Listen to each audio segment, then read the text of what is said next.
Hello friends, I am Aprati. Welcome back to our channel plants space. जैसे कभी gardening करते हुए कोई प्लांट की टहनी टूट जाती है या कभी अपने आप टूट जाती है या कभी बंदर वगैरह नुकसान पहुंचा देते हैं या गार्डन में सफाई करते समय कभी हमसे भी गलती से टहनी टूट जाती है, तो उसको कैसे जोड़ना है ये तरीका हमने आपको पहले बताया हुआ है। वीडियो आप डिस्क्रिप्शन बॉक्स में चेक कर सकते हैं, क्योंकि बहुत से लोग हैं टहनी टूट जाती है तो परेशान हो जाते हैं कि अब ये टहनी बेकार हो गई, उसको पूरी तरह से तोड़कर वो प्लांट से अलग कर देते हैं।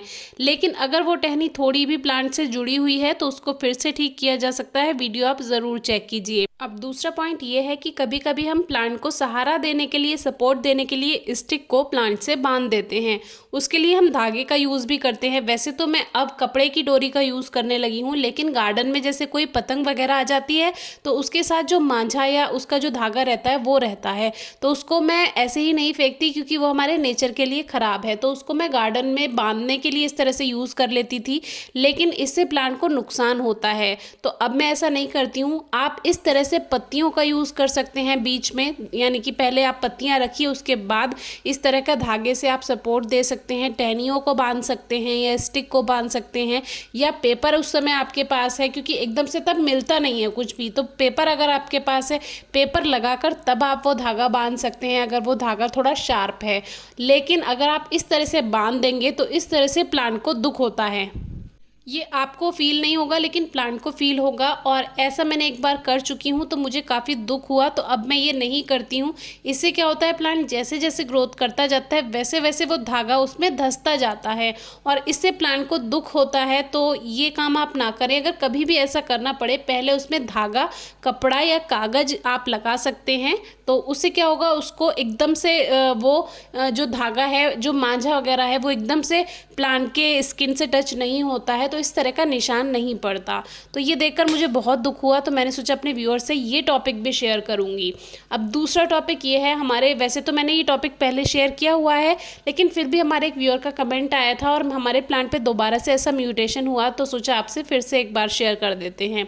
ये मेरा सफ़ेद गुड़हल का पौधा है जिसमें इस तरह का म्यूटेशन हुआ। और सफ़ेद गुड़हल में ऐसा होता ही है कि कभी ना कभी आपके प्लांट पे मिक्स फ्लावरिंग होगी जिसमें पिंक शेड आएगा।